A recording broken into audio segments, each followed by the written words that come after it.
Magandang tanghali Pilipinas. Inaprubahan po ng ating presidente kahapon, April 28, ang rekomendasyon ng inyong IATF na i-extend ang Modified Enhanced Community Quarantine or MECQ classification sa Metro Manila, Bulacan, Rizal, Laguna at Cavite ng 2 linggo simula 1 hanggang 14 ng Mayo. Samantala, ang siyudad ng Santiago sa Isabela at probinsya ng Quirino sa Region 2 at Abra sa Cordillera Administrative Region ay mapapasailalim po sa MECQ sa buong buwan ng Mayo. Makikita naman sa inyong screen ang mga lugar na nasa ilalim ng General Community Quarantine o GCQ sa buong buwan ng Mayo. Ito ang Apayao, Baguio City, Benguet, Ifugao, Kalinga, Mountain Province, Sakar, Cagayan, Isabela, Nueva Vizcaya sa Region 2. Batangas at Quezon sa Region 4A, Tacloban City sa Region 8, Iligan City sa Region 10, Davao City sa Region 11, at Lanao del Sur sa Bangsamoro Autonomous Region in Muslim Mindanao. Ang mga lugar na hindi po nabanggit ay mapapasailalim po sa Modified General Community Quarantine or MGCQ sa buong buwan ng Mayo. Siguro po, ulitin ko lang po, ang MECQ, limitado lang po sa 10 ang mass gathering. Ang simba hanggang 10% lang po. Wala pa pong dine-in, puro alfresco dining lang po. Nagkasundo rin po ang mga mayor ng Metro Manila para sa uniform curfew hours sa NCR na magsisimula sa Mayo 1 mula 10 p.m. hanggang 4 a.m. So sa Metro Manila po, 10 to 4 ang ating curfew. Mamaya ay mag-uusap silang muli para sa pag-usapan ng iba pang mga bagay na may kinalaman sa MECQ. At mamaya rin po ay magkakaroon po ng pagpupulong ang inyong IATF para nga po isapinal kung ano yung mga karagdagang mga negosyo na po pwedeng buksan bagamat tayo po ay nasa MECQ. Well, sa kanyang regular na Talk to the People address po kagabi, inutos ng Pangulo sa mga local chief executives na ipatupad ang mga batas doon po sa mga lalabag sa health protocols. Kasabay nito, inatasan ni Presidente ang DILG na gawing accountable ang mga mayor at ang mga barangay captains sa mga events na nangyari sa kanilang lugar. Partikular na binanggit ng Pangulo ang fiesta gathering. Samantala, bawal ang epal sa community pantry. Ito ang mensahe ng pamahalaan sa Talk to the People kagabi sa mga taong magsasagawa ng community pantry na maglalagay ng signage, billboards, posters, mga larawan at mga pangalan. At syempre po, bagamat tama po ang pagtulong natin sa panahon ng pandemya, huwag naman po natin gawing super spreader events ang mga community pantries. Kinakailangan po talaga makipag-coordinate sa lokal na pamahalaan para mapatupad po natin ang minimum health standards, lalong-lalo na po yung social distancing. Inanunsyo naman po ni NTF Chief Implementer at Vaccine SAR Secretary Carlito Galvez ang pagdating ng 500,000 doses ng Sinovac vaccine kaninang umaga po, ngayon Abril 29. Now, at sa May 7 po, may darating pang 1.2 milyong doses ng Sinovac. Mamaya makakasama po natin ang ating Vaccine SAR para magbigay detalye sa bagay na ito. Tungkol naman po sa issue ng West Philippine Sea, nagsalita na po ang Presidente. Malinaw ang kanyang sinabi. There are things which are not really subject to a compromise. I have the interest of my country to protect. At binanggit ni Presidente ang claim of sovereignty. Ngayong araw, April 29, magsisimula po ang pagbabawal ng pagpasok ng lahat ng pasahero na manggagaling mula India o may travel history sa India ng nakaraang 14 na araw bago dumating ng Pilipinas. Magtatagal ito hanggang Mayo 14 ng taong ito.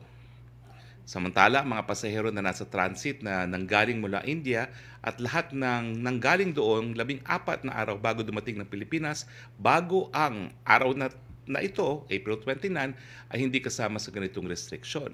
Pero kinakailangan silang sumailalim sa mas mahigpit na quarantine and testing protocols, kasama na po ang absolute facility-based 14-day quarantine period kahit nag-negative po sila sa PCR swab test.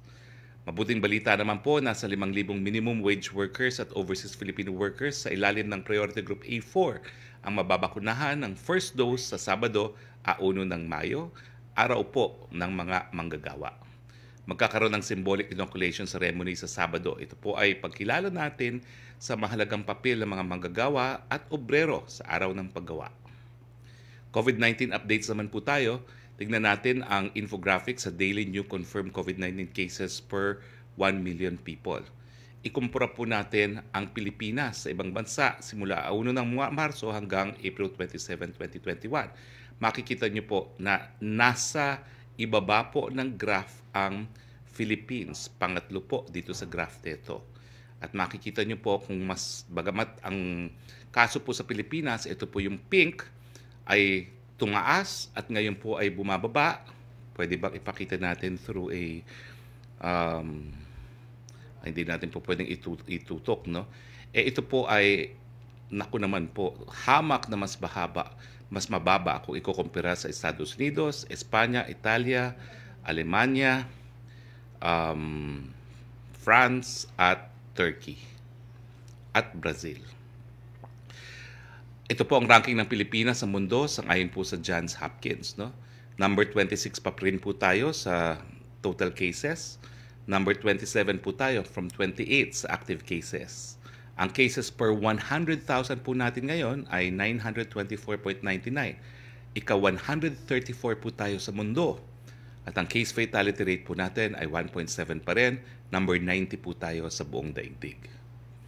Meron po tayong 6,895 na mga bagong kaso ayon sa April 28, 2021 datos ng DOH. Ito po ay patuloy na nagpapakita na bumababa po ang ating mga bagong kaso pang araw-araw ng mga nakalipas na araw.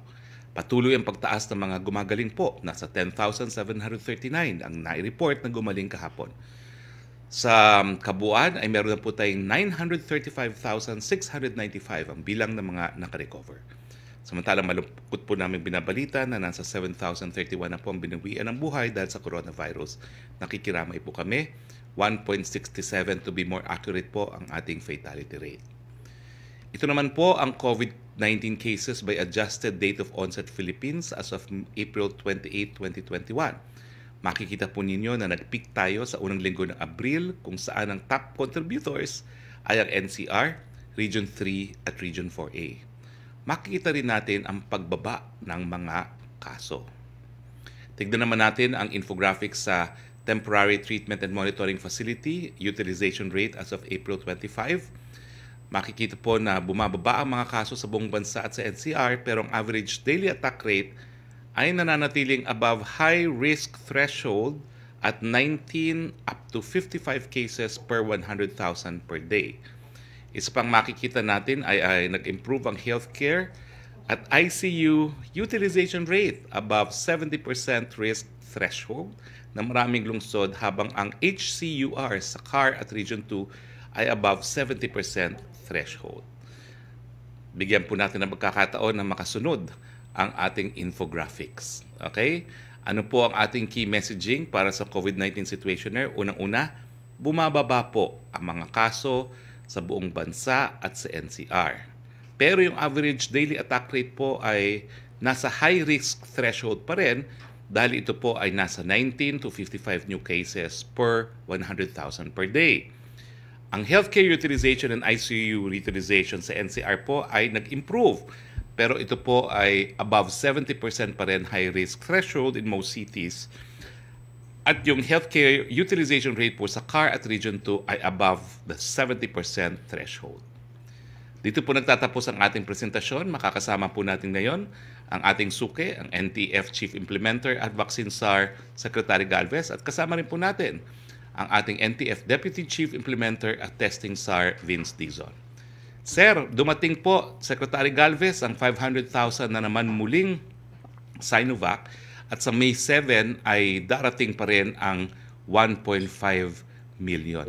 So itong buwan po ng Abril ay nagkaroon po tayo ng 1.5 million na Sinovac deliveries. Ilan po ang ating aasahan sa buwan naman po ng Mayo? The floor is yours, Secretary Carlito Galvez. Sa ngalan po ng lahat na bumubuo ng National Task Force against COVID-19 at ang vaccine cluster, isang magandang tanghali po sa ating mga tagapanood at tagapakinig. Ngayon pong May, maganda po ano po natin dahil mayroon po tayong darating na sa May 1, darating na po yung 15,000 na inaasahan natin na Sputnik V. At meron po tayong, sinabi na nga po ni Sir Spokes kanina, na in one tranche, darating po yung 1.5 million na Sinovac. And then meron din po tayong 500 na Sinovac na darating din po ng May, more or less 2 million po yun. At sana po meron po tayong maasahan na possible deliveries from COVAX, lalo na po yung Pfizer at saka yung AstraZeneca. At most especially yung Gamaleya at saka Sputnik, magkakaroon na tayo ng steady supply. This coming May, more or less baka 4 million po ang matanggap po natin.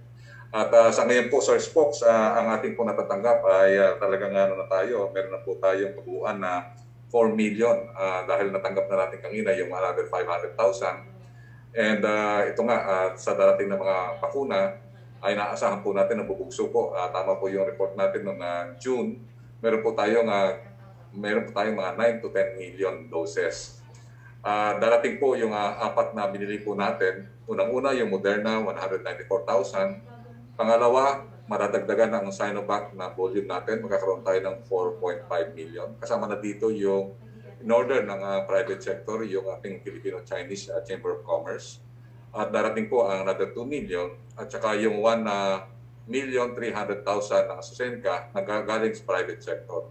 Ito po ang isang magandang balita. Binigyan po tayo ng isang letter ng COVAX at Gavi na mayroon daw po tayo matatanggap na 2,355,210 na COVAX Pfizer.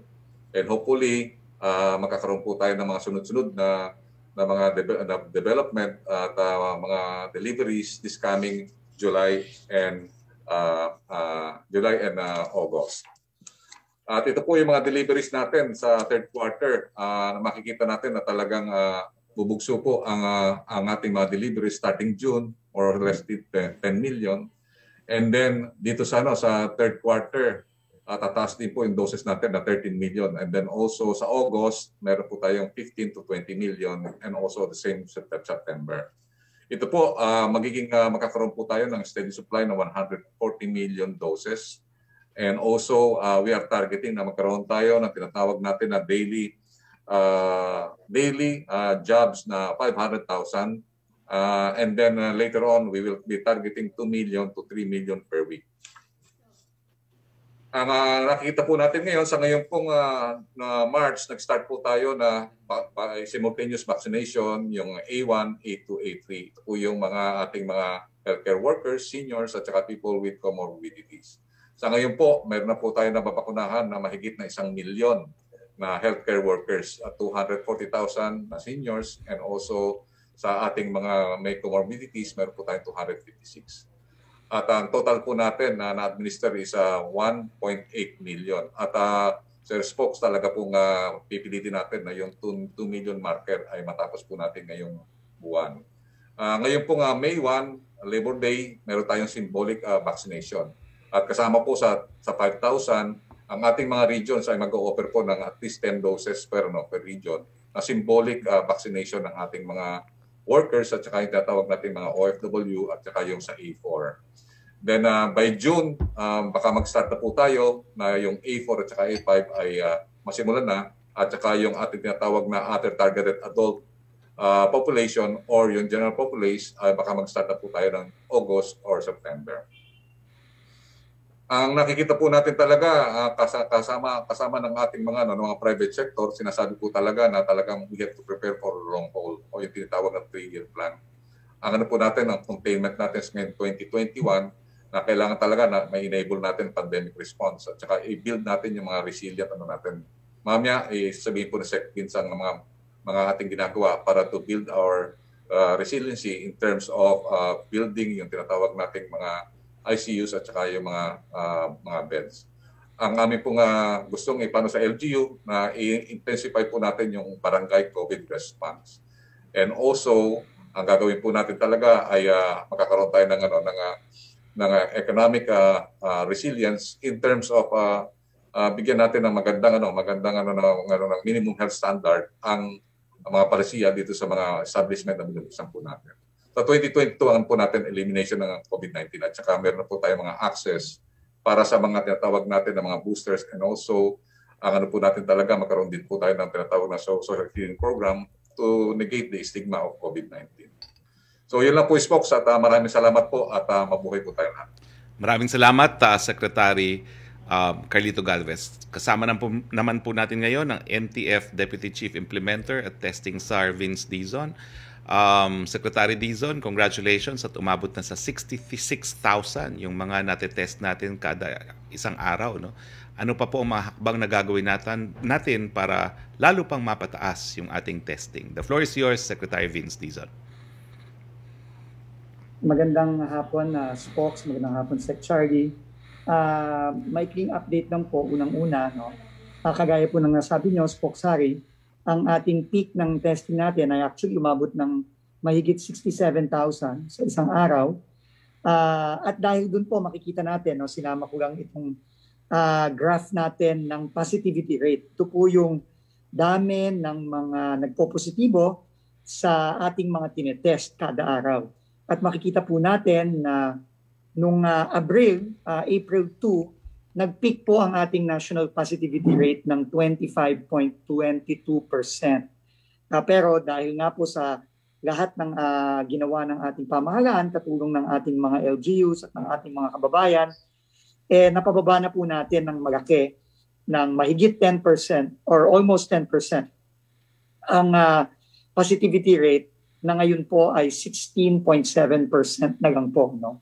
At makikita po natin dyan, sinabayan po niyan ng ating pag-ramp up ng ating mga tinetest.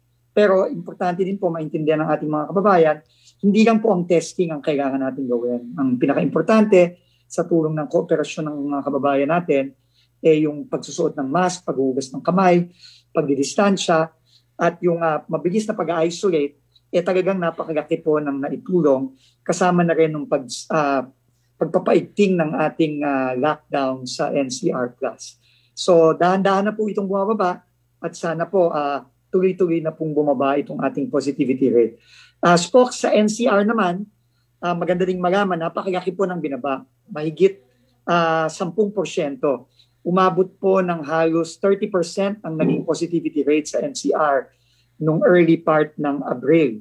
Ngayon po, ito ay nasa 17% na lamang. Kagaya po ng report ng ating Secretary of Health, kahapon, ito po ang mga nagawa ng ating gobyerno nung kapanahunan ng ECQ at MECQ. Napakadami pong tinayong mga health facilities. Mahigit 20,000 COVID beds ang naidagdag. Nag-procure po tayo at nag-deploy po tayo ng karagdagang antigen kits. At tinulungan din natin ang ating mga ospital at health facilities para magkaroon ng dagdag na healthcare personnel. At hindi lang po ang gobyerno ang gumawa nito, Spokes Harry. No?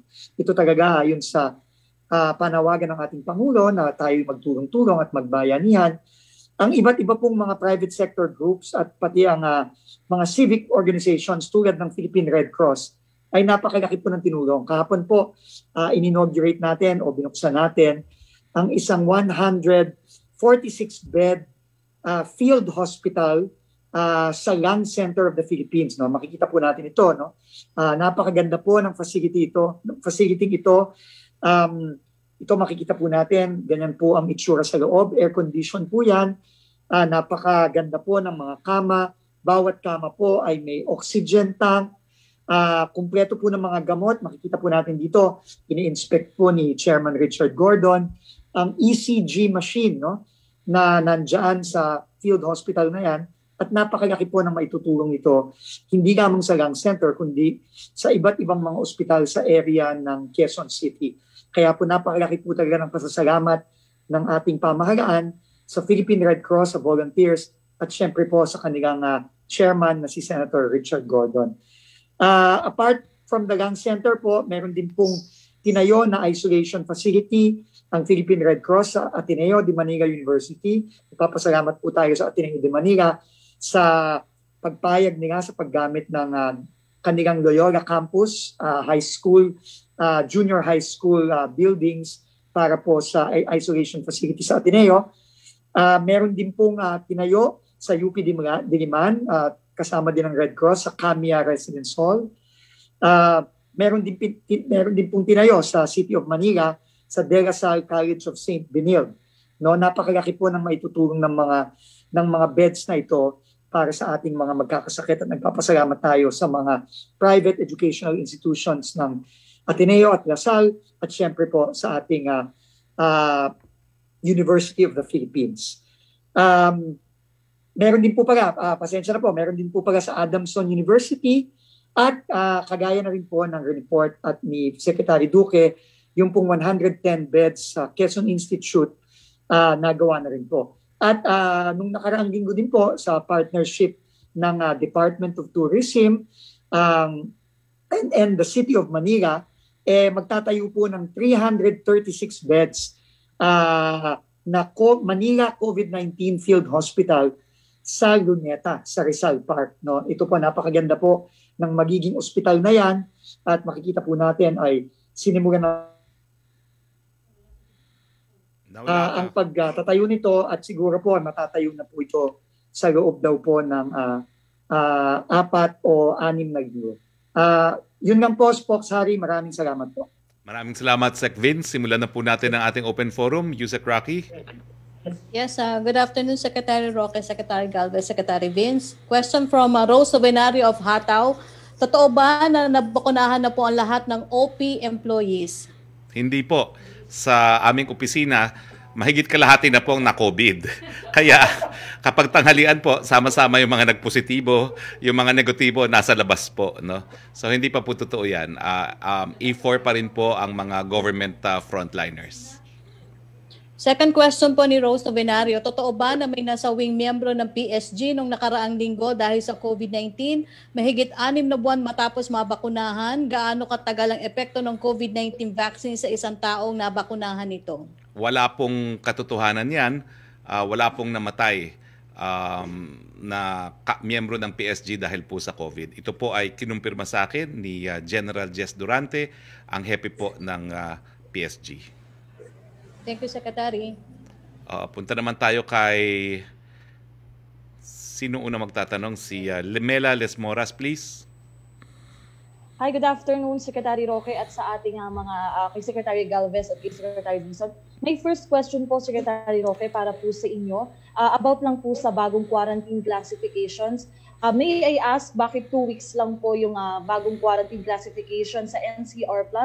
At pwede niyo po bang pakipaliwanag kung ano-ano, kung meron bang magiging pagbabago sa mga patakaran, kasi may mga nababanggit din ng MMDA na NECQ Flex? Well, kaya po 2 weeks yan dahil nakita naman natin na bumababa talaga ang kaso ng dito po sa NCR, at ibig sabihin yung attack rate ay nagdadahan-dahan, yung ating R0 na tinatawag ay bumaba na to under 1, pero kinakailangan pa rin natin palakasin lalong-lalo na yung ating mga ICU beds. No? So gumagawa po na hakbang ngayon ng DOH para maparamihan pa yung ating ICU bed, at hanggang hindi po natin napaparami yung ICU beds natin, baka masayang yung gains ng 1 linggo ng travel bubble, 2 linggo ng ECQ at 2 linggo ng MECQ. Kaya po ito ay hanggang May 14 pa lamang.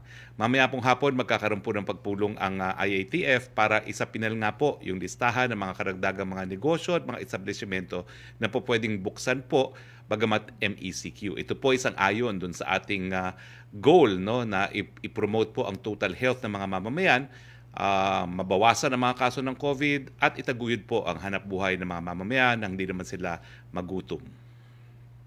Opo. Thank you, Secretary Roque. May I go to Secretary Galvez po? Go ahead, please. Opo. Secretary Galvez, about lang po dun sa Labor Day symbolic vaccination, pwede po ba natin mas ma-elaborate? Saan po manggagaling yung bakuna? Sino-sino specifically yung qualified at isasama po dito, at saan-saang lugar po? Yung ano po natin dito sa Metro Manila, meron pong inorganize si Secretary Melio ng 3,000 na OFWs at saka 2,000 na low earning workers po natin. Valid po yon. Yung po kasama po yung mga tatawag natin mga security guard, yung mga pedicab drivers, yung mga tindera, yung mga cashiers. Halo-halo po yon. Kasi ang ano po natin ang sa ating A4, na mga workers, kasama po ang government at saka yung ating mga private sector na workers. Ang ano po namin, ang talagang tinarget natin na nakikita natin ang laki ng hirap ay yung OFW at saka mga seafarers. At the same time, yung mga talagang nakita natin na exposed na face-to-face sa mga tinatawag na face-to-face engagement during their working hours dito sa mga sa Metro Manila at saka sa Bang area. At ang ginano rin po namin, kasama rin po ang mga regions, magkakaroon din po rin sila ng symbolic vaccination. Yung mga first 10 to 15 doses ay bibigay po na sa mga workers. Opo. So nationwide po ito, sir, sa Sabado? Yes, ganano po namin kasi ito parang pagpagsimula natin, pagmamahal natin sa ating mga workers and laborers. Kasi talagang taon-taon binibigyan natin sila ng tinatawag nating pagkakilala. Ito po ang isang pagkilala natin sa kanilang mga katakilaan, lalo na yung mga OFWs. Opo. And sir, Secretary Galvez, one question lang po from Sweden, Velado Ramirez. In terms of vaccine procurement, what benefits are we receiving from good governance po? Nakikita po natin na yung sa good governance, pagka nakita natin maganda yung mga leader. Nakita natin talaga dito sa COVID-19 fight, napaka-importante ng leadership. And nakikita natin na yung mga mayor natin at saka mga governors natin na talagang maganda ang governance system, ay talagang yung sistema nila napakaganda. At nakikita natin kung sino yung mga tinatawag natin na talagang magagaling na mga mayors at saka mga even barangay captains, ay nakikita natin yung response nila talagang mas out of the box thinking at saka napakaganda ng kanilang mga responses. Talagang proactive at saka tinatawag natin yung tinatawag na foresight, tinatawag natin may foresight sila at saka may tinatawag na anticipation. Okay. Thank you so much po, Secretary Galvez, Secretary Roque. Maraming salamat, Mela. Back to you, Sec. Roque, please. Yes, a question from Maricela Lili of TV5. Totoo ba na ang Pfizer ay nanghihingi ng unreasonable demand sa third world countries para sa Pfizer vaccine? Sa story ng London-based Bureau of Investigative Journalism, hiningi ng Pfizer na isamang ng Argentina ang sovereign assets nito, including embassies, bank assets, and military bases as collateral for an indemnity fund.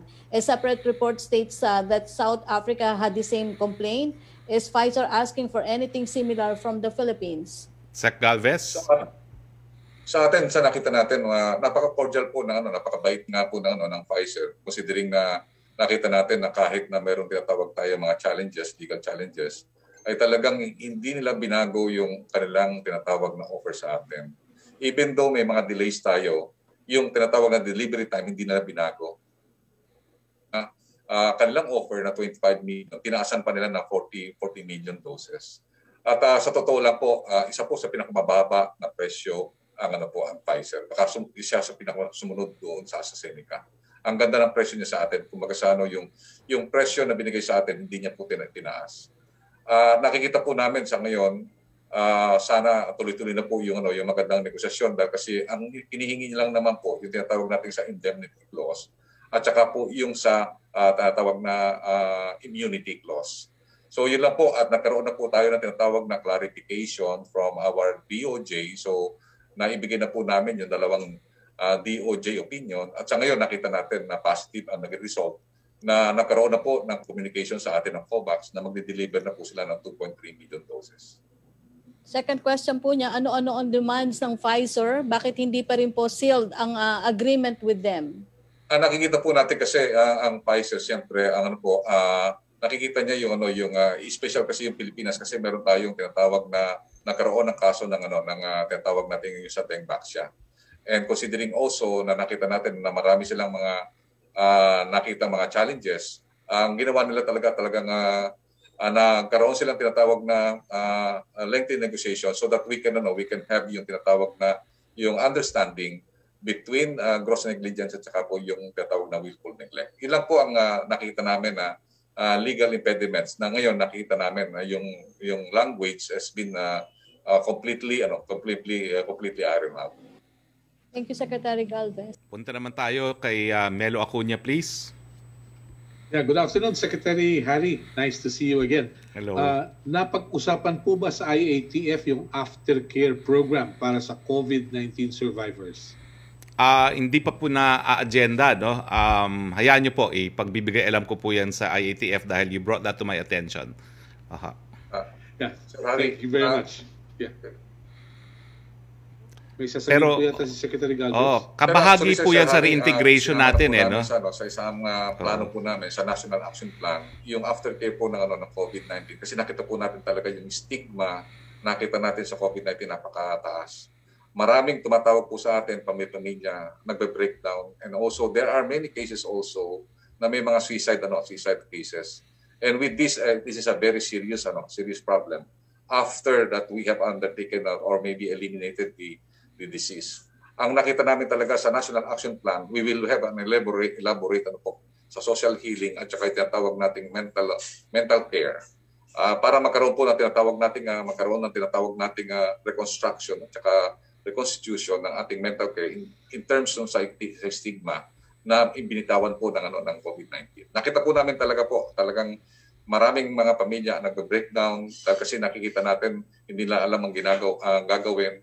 And with that, we have talked to the experts so that we can explore yung tinatawag nating further mental care and social healing after this pandemic. Yeah. Thank you for the assurance, Secretary Galvez. Now, my question for you is this. I saw a report about Brazil na pinatitigil yung pagpapadala roon ng Gamaleya, ng Sputnik 5, sapagkat may problema raw po. Ipasusuri po ba ninyo yung Gamaleya vaccines na darating sa Pilipinas? Sa ngayon po, nag-iintay lang po kami ng FDA, and then I believe may more than 20 countries na gumagamit na po ng Gamaleya. As of this moment, wala po kami na narinig na po. At saka sa ngayon po, ang rin po namin ay talagang kailangan po namin yung official report. Kung sa news lang po na po namin na natatanggap yung mga comment ay ang FDA po natin at saka ang ating pong vaccine expert panel. They are relying more on a peer journal po. Yung comparative graphs. I see. Maraming salamat po. Secretary Hari, para po sa atin itong tanong na ito sapagkat matagal ng kaibigan ng Pilipinas ang India. Nagkaroon ng diplomatic relations noong 1949. Problemado ang India ngayon. Is there a way that the Philippines could help India the best way we could as a country and as a people? Because a friend in need is a friend indeed. Well, I'm sure po, pinag-iisipan na yan ng ating Department of Foreign Affairs kung paano rin tayo makakatulong sa India. Bagamat ang India po ngayon ang biggest supplier of vaccines, no? At yan po talaga ngayon ang nakikitang solusyon, no, para sa COVID-19.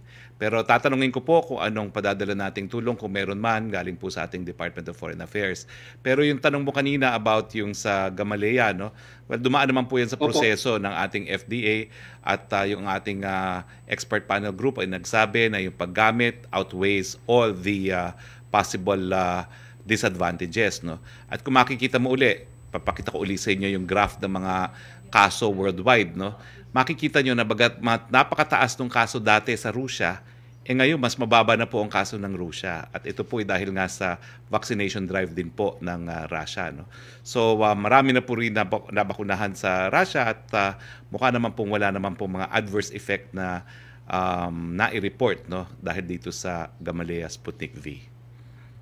Thank you very much, Secretary Hari. Pahabol ko lang, baka pwede ito sa Lunes. Nilabas kasi ng Asian Development Bank yung kanilang pagsusuri tungkol sa epekto ng pagsasara ng eskwelahan sa maaring employability ng mga kabataan. Baka po sakaling mapag-usapan din ito sa mga susunod na edisyon ng ating briefing. Alam niyo, opo, ang sabi naman po ng Presidente, no, dahil matagal nang rin-recommenda po ng DepEd ng Department of Education, yung pilot ng pagbubukas ng ating mga paaralan, kapag dumami na po yung nabakunahan, wala naman pong objection yung ating Pangulo. So antayin lang po natin dahil sabi nga po ni Secretary Galvez, sa Hunyo sisipa na talaga yung maraming supply natin at pagdating nga po ng July, no, napakarami ng supply na yan. So dahil ang opening naman po natin ay na-move na to August, tignan po natin, baka by August pwede na at least yung pilot, no?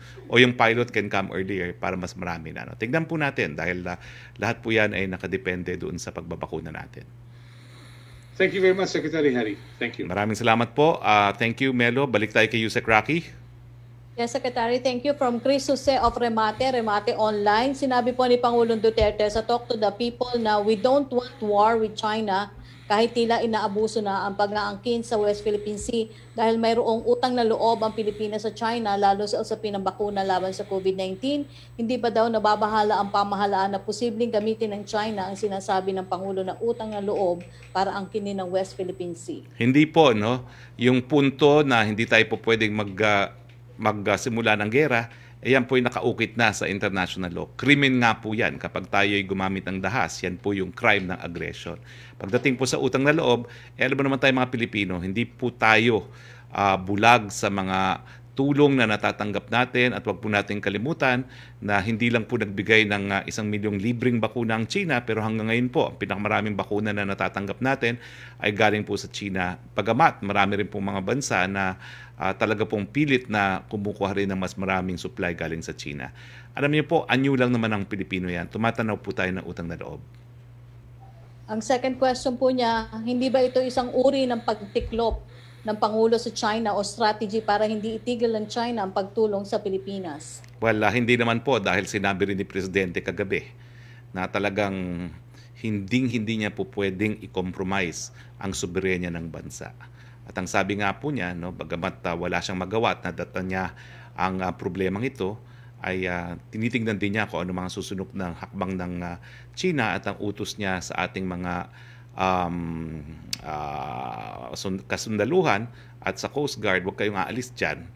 At basta huwag kayong aalis dyan. At ang pangako nga niya sa kanyang administrasyon, hindi mangyayari yung nangyari sa administrasyon ni Presidente Aquino na nawalan tayo ng teritoryo sa China. For Secretary Galvez po, gaano kayo kakumpiyansa na sa buwan ng Agosto ay magsisimula na ang pagbakuna sa general population? Wala na po bang nakikitang aberya? Nakikita po natin sa Agosto po na medyo datagsa na po yung ating supply. At nakikita po namin may pataan na po naman po tayo na 2 buwan sa June and July. More or less mga 20 to 25 na vaccine po ang darating po sa atin. Sa ano po na yon, sa bilang po na yon, ay nakuha na po natin na halos yung tinatawag natin yung ating mga priority sectors. So by August, nakikita po natin pagka may dumagsa na po yung ating mga bakuna, mahihirapan po tayo na magbakuna kung ating ililimit by segments ang ating mga target. Kasi nakita po natin yan sa mga experience ng ibang bansa. Sinasabi nga ng Israel at saka ng US na kailangan ilagay na natin ito sa tinatawag sa general public para at least hindi po mahirapan ang ating LGU para kumuha po ng mapagpapakuna. So yun po po namin na very confident po kami na makukuha po natin na by August makakaroon po tayo ng general public vaccination. Thank you, Secretary Galvez. Secretary. Maraming salamat. KVP Aranada, please. Rappler. Hello, Sec, can you hear me? Yes, go ahead. Yes, sir. Sir, you mentioned nga na later magkaka-meeting to discuss possible opening of more businesses. So, sir, can we describe this MECQ as a hybrid MECQ because of this plan? Well, ayaw po ng Presidente na maraming mga pangalan. Tama na po yung MECQ, no? Pero nagkasundo nga po na in order to promote the total health of yung ating mga kababayan, bigyan natin ng mas maraming mga hanap buhay bagamat tayo po ay nasa MECQ. At syempre, ito naman po ay sang-ayon din sa siyensya, no? Yung mga negosyo at mga establishmento na po pwede magbukas na hindi magiging super spreaders. Ano po mga businesses ito? What kind of businesses are you be considering? Well, isa sa pinalpa lang po yan, no? So, antayin na po natin at siguro po hindi ko na antayin ng Biyernes matapos po mapagkasunduan na anunsyo na po natin yan. Okay, and then may I go to Secretary Galvez? Go ahead, please. Sir, just to clarify, yung 2.3 million Pfizer doses coming from COVAX, kailan po ito darating sa Pilipinas, yung expected date? Based na sa sulat po na galing po sa COVAX at saka sa Gavi, not later than June. Not later than June. Okay, and sir, ito, iba pa ito dun sa 117,000 or is this the same thing? Lumaki lang yung delivery? Yes, mas lumaki lang delivery and most likely meron tayong darating this coming May pero hindi namin muna i-announce kasi wala pang definite date. Mm-hmm. And then sir, yung malaking balita ngayon yung nangyayari sa India, diba, because of the virus variants there. Sir, what are the chances that the Philippines will develop a similar situation? And aside from the travel ban mentioned earlier, what steps are we taking to prepare and prevent this from happening? Yun ang ginagawa po natin na talagang doble ingat po tayo na dapat yung mga mass gathering at saka yung tinatawag natin, nakita natin kasi ito kasama po sa election nakakaroon sila ng mga mass gatherings at saka religious gatherings. Yun po ang dapat nating tutulan. Lalo na po ngayong May, marami po tayo mga fiesta po ngayon, talagang dapat mag-higpit po tayo. At the same time, nakita natin coming na rin yung election natin this coming 2022. Kailangan na doble higpit po tayo at magkaroon po tayong tinatawag na guidelines from COMELEC. So nakita natin yung experience ng US nung nagkaroon sila ng election. At the same time, ngayon ongoing yung election ng campaigning ng India. Nakita natin nagdoble ang kanilang mutations. And with that, I think we have to prepare for that. Go ahead, Pia. Next question. Nako, naghang. So anyway, babalikan po natin si Pia. Bago po tayo magpatuloy, bukas po magkakaroon po tayo ng inaugurasyon ng isa na namang modular hospital facility. Ito po ay sa Batangas Medical Center. Meron po tayong 10 additional ICU units at meron po tayong 43 na additional rooms at yung 21 po ay po pwedeng ma-convert to ICU units. So tataas po talaga yung ating healthcare capacity dahil ito po ay 53 additional bed capacity at 10 po ay ICU.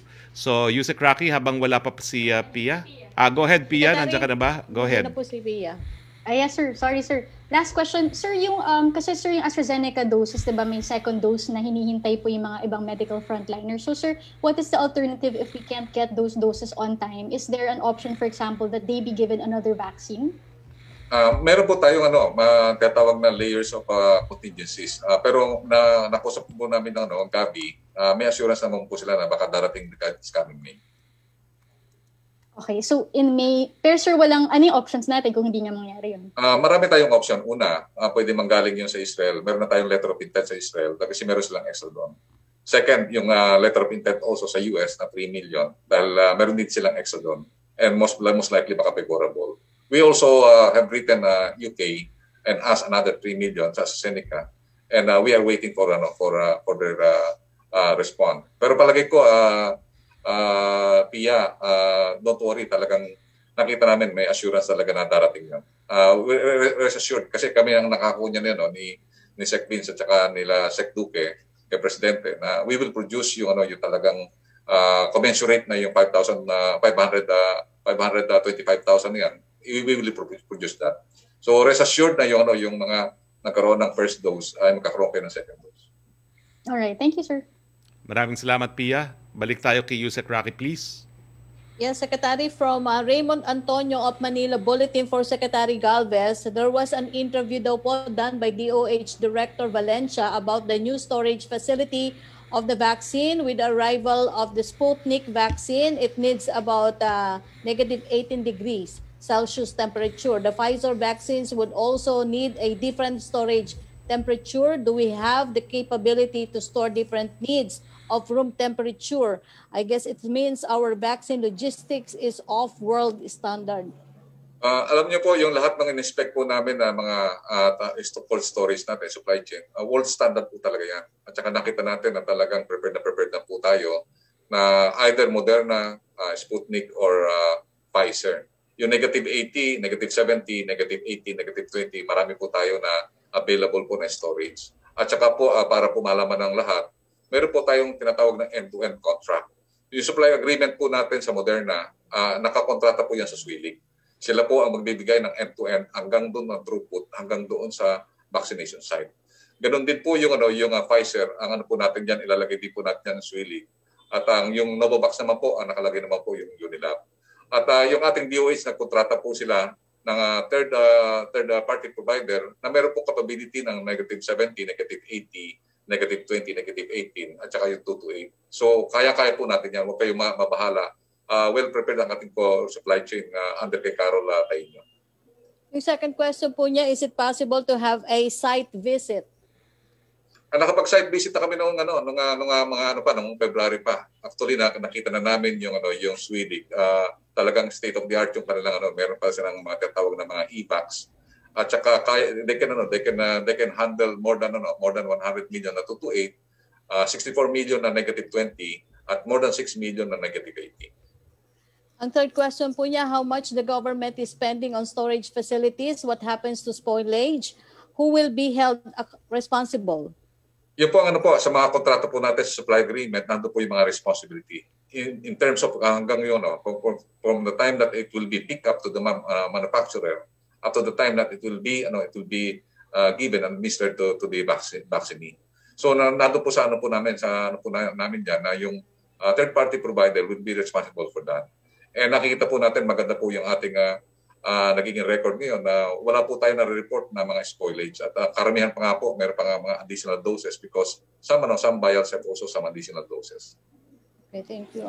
From Samed Denilla of Business Mirror for Secretary Galvez po, magkano po ang budget allocated ng government for the procurement of Sputnik V vaccine at pang ilang doses po? Ang natin sa Sputnik V, ang natin 20 million. More or less kasi meron tayong may pinirmahan kaming CDA pero for the purpose of transparency hindi po ba tataas ng 200 million yung 20 million na po. Yung second question po niya, may commitment na kaya from the COVAX facility when it could ship the second batch of AstraZeneca vaccine? If no, ano po ang contingency plan ng government para sa mga naturukan ng first dose na vaccine? May assurance po ang COVAX at saka yung WHO na meron po tayong second dose. And then kung just in case na talagang walang second dose, meron tayong ongoing procurement with Israel and also diplomatic arrangement with US. For Secretary Roque, nasagot niyo na po yung pangatlong tanong ni Samed Denilla about hybrid MECQ. Pero ang follow-up question po niya, ano po kaya ang possible impact sa economy ng bansa nito? Yung sinasabing hybrid MECQ na pinropose ng Metro Manila mayors. Well, napakalaki po ng impact ng 1 linggo ng travel bubble, 2 linggo ng ECQ at 2 linggo ng MECQ at itong karagdagang 2 linggo pa ng MECQ. Sabihin na lang natin na itong additional na mga negosyong bubuksan ay para nga po maibsan yung pagbaba ng ating ekonomiya, no? At inaasahan natin na matapos po itong 2-week MECQ, sana po tuloy-tuloy na yung pagbubukas ng ekonomiya nang sa ganoon makamit naman natin yung ating target na 6% growth. Bagamat dahil nga po sa continuing lockdowns natin, ang ADB mismo ay binaba na yung kanilang growth projection to 4.5% from 6%. So malaki po siyempre ang epekto ng pagsasarado ng ekonomiya. Thank you, Secretary. Maraming salamat. Punta naman tayo kay Joseph Morong, please. Hi, sir. Good afternoon. Sir, can I go first to Secretary Galvez? Go ahead, please. Hi, sir. Good afternoon po. Sir, with regard to our vaccination program, can you tell us yung po mga bakuna that are going to be donated?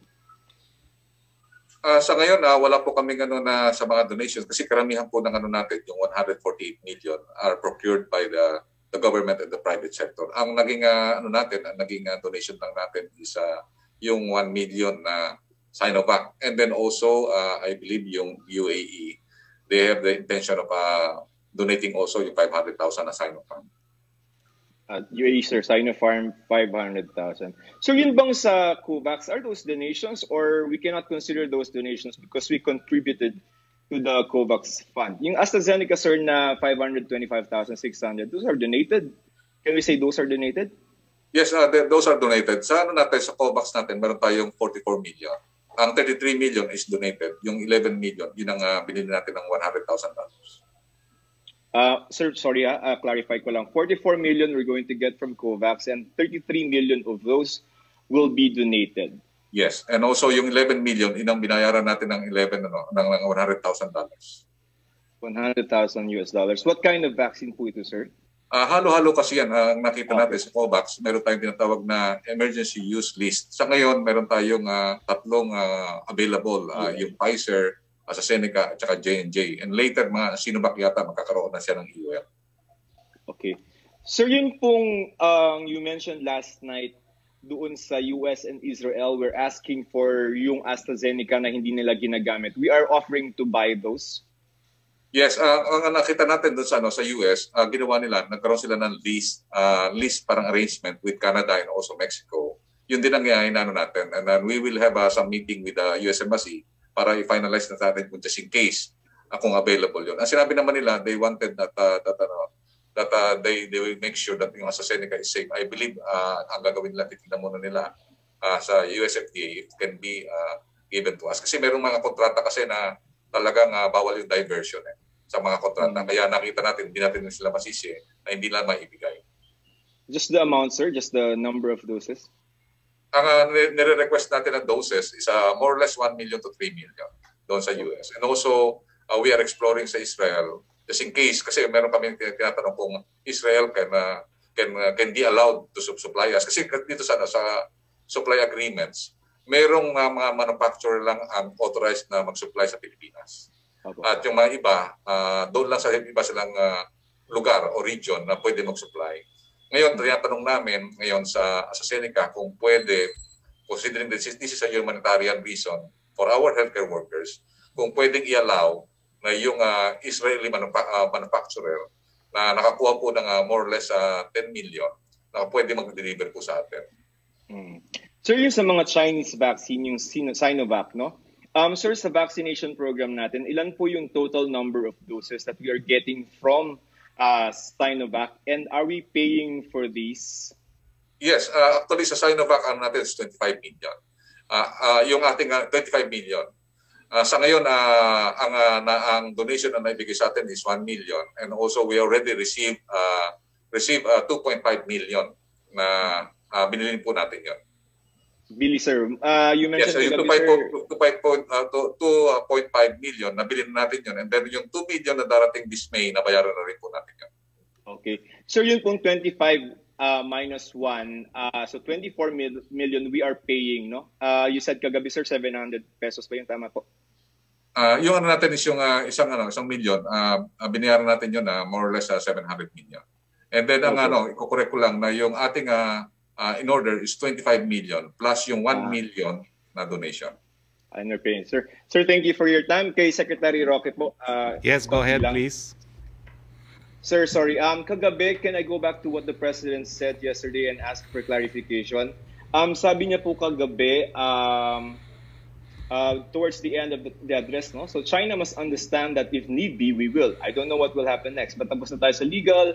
Nandito na naman sila Carpio. Ikaw, Carpio, maligo na kayo doon. Kayong dalawa ni Albert sa beach doon sa harap ng Spratlys. And then he said, ito panahon na. Ikaw, ito na yun. Ito na yun. Ito na yung hinahanap natin na may gawain ako. O sige, tingnan natin.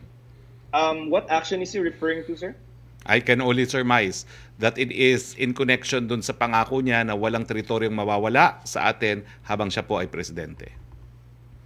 Sir, yun pong sinabi niya kagabi na he's not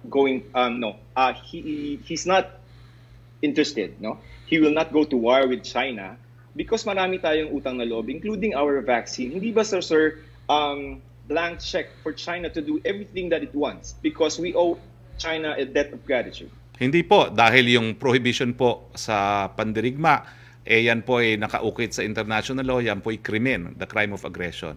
At yung pagtatanaw po ng utang na loob, kasi hanggang ngayon naman po, ang naaasahan lang natin, Sinovac. Aminin po natin yan. No? Ilang buwan na tayo nagsimula, Sinovac ang naaasahan talaga natin. So tama lang po na tumanaw ng utang na loob. Pero sir, for perspective, meron po tayong 33 million na donated from COVAX versus China's 1 million. So, is there if there's anyone that we owe a debt of gratitude, that will be maybe COVAX and not China, because it's just 1 million versus the 33 million that we're going to get from COVAX. Hindi naman natin sinasabi na wala rin tayong utang na loob dun sa mga bansa na nag-contribute sa COVAX facility. Pinasalamatan nga rin po sila ni Presidente nung personal niyang tinanggap yung 515,000 na nauna ng shipment ng COVAX facility at tumatanaw din po tayo ng utang na loob sa kanila. Sir, last one question. Can China do everything that it wants in the WPS? I'm talking about our territory.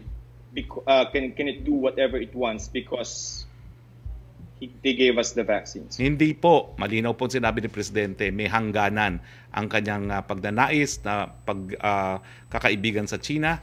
Siguro yung pangingisda, po pwedeng mangyari, pero kapag langis na ang pinag-uusapan, paninindigan na niya at hindi mawawalan ng teritoryo ng Pilipinas habang siya ay presidente dahil nga po kabahagi ito ng kanyang pulisiya na isulong ang po pwedeng maisulong habang isang tabi ang hindi po pwedeng mapagkasunduan sa ngayon. Alright, sir. Thank you for your time, Secretary Galvez. Thank you for your time. Regards po, Secretary Vince.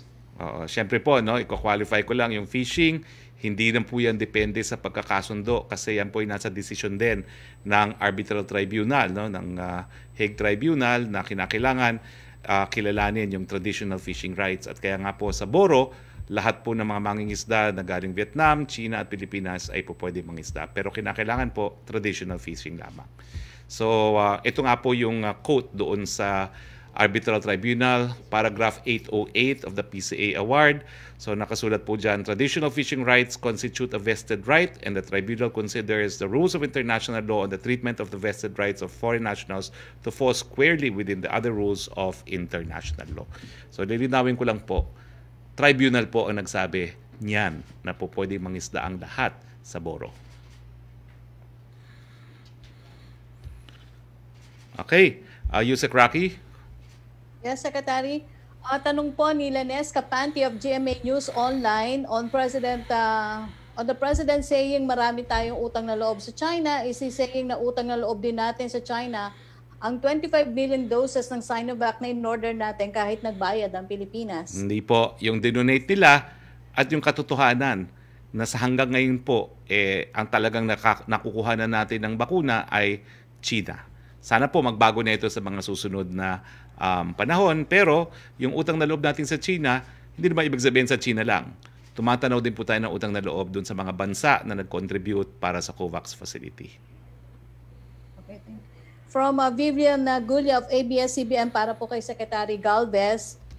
Secretary Galvez, 500,000 doses of Sputnik V were initially scheduled to arrive in the Philippines this April, but due to delays, you mentioned that the first 15,000 doses will arrive on May 1st.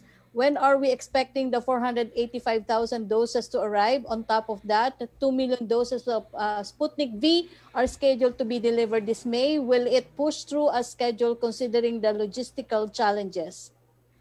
Yung logistical challenges na sinabi nga natin na last time is yung talagang yung flight restriction na nakita natin na nakakaroon tayo ng limitations sa flight. At nakita natin ang gusto kasi nila na hindi bulto magkaroon muna ng pilot run. Kasi considering that very critical yung temperature niya at the same time in vials at saka in ampoules siya. So ang natin na talagang gusto nila muna makita muna yung pilot run ng 15,000. After the pilot run, pwede na po magkaroon tayo ng regular deliveries. Doon na po makikita natin kung ano po yung mga tinatawag nating definite deliveries niya this coming May. Ang kanila pong pangako, 500,000 po na yun ay sa April, dadagdag po natin po yun sa May. At ang inano po namin, ang negotiate po namin ay yung 10 million na negotiate po namin, it will be in tranches of 4 months. So ang po namin, recommendation namin is this coming May, meron tayong 2 million plus yung 485 na remaining. Okay. Secretary, tanong pa rin po niya ni Vivian Gulia, given the supply and logistical issues, how many total vaccine doses are the Philippines realistically expecting this year? Are the supplies for our vaccine orders locked in?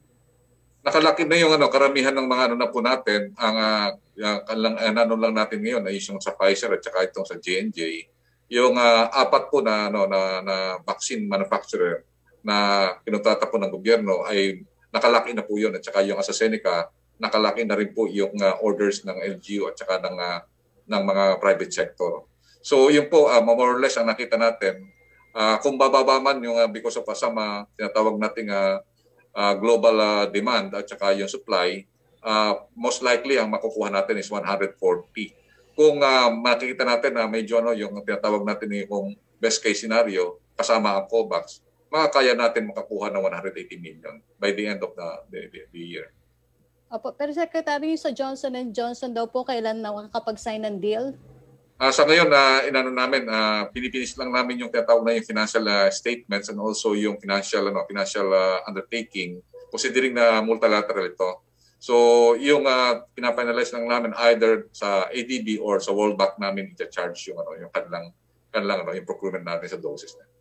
Opo. Question from Kylie Atienza of Business World. Secretary Roque, sa inyo po siguro ito. The Philippines has only received about 3.5 million doses of coronavirus vaccine. As of April 27, only about 1.8 million doses had been administered. Can the government still reach its target of vaccinating 70 million Filipinos this year? Will adjustment be made? What are the major bottlenecks in the country's vaccination plan? I think Secretary Galvez po ito. Nakikita po natin na sinabi nga po namin sa presentation na bubuhos po ang ating vaccines this coming June, more or less 9 to 10 million. And then also lahat ng mga orders po natin ay darating po ng July, August hanggang sa huling buwan. Nakikita po namin na pagka nagkaroon po tayo ng full vaccination program, yung 5,000 po natin na mga vaccination sites with 100 each, makaka-vaccinate po tayo ng 500,000 a day. And tataas pa rin po yun dahil kasi magagagawa rin po tayo ng mga mega vaccination site na kayang-kayang mag-vaccinate ng 1,000 to 2,000 a day. So nakikita po namin sa aming simulation na ginawa po ng private sector at saka ng LGUs, kayang-kaya po ng NCR ang 120,000 a day. At the same time, nakikita po namin na pagka meron tayong steady supply, kayang-kaya po natin i-expand ang ating vaccination capacity. Ang nakikita natin talagang challenges po dito is basically yung supply and demand ng global vaccine natin market. Kasi pagka once na nakita natin na talagang ang nagkaroon na ng acceleration ng vaccination ng ibang countries, ang demand tumataas. At yun po ang pinaka-challenge po natin. Thank you, Secretary Galvez. For Secretary Roque, will the President reject China's call to stop Philippine maritime exercises in the West Philippine Sea? Nagsalita na po si Secretary Lorenzana. Alam niyo naman po, alter ego si Secretary Lorenzana, and pursuant to the doctrine of qualified political agency, yan po ay pananalita na rin ng ating Presidente. Opo. From Ina Reformina of ABS-CBN for Secretary Vince, update po sa pagtatayo ng modular hospital. How many beds total mga yon? When po sila mako-complete? Kailan daw po sila mako-complete?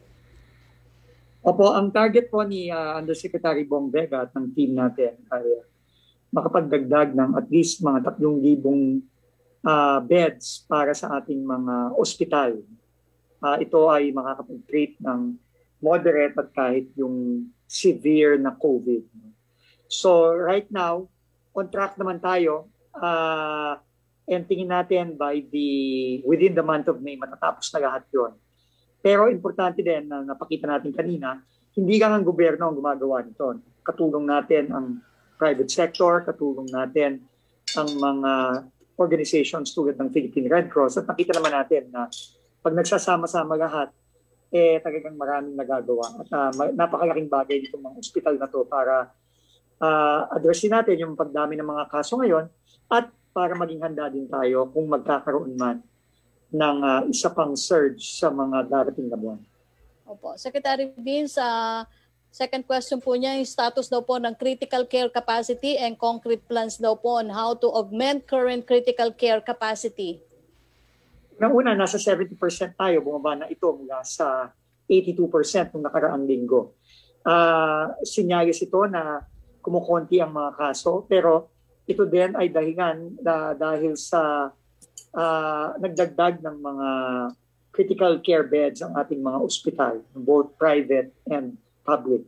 So tuloy-tuloy natin gagawin yon. Again, dahil nga sa direktiba ng ating Pangulo sa PhilHealth na magbayad ng malalaking mga amount sa utang sa mga ospital, ito po ay naging dahilan kung bakit nakapagdagdag ang ating mga private and public hospitals ng dagdag na critical care beds. At tuloy-tuloy natin gagawin yan sa tulong ng private and public hospitals.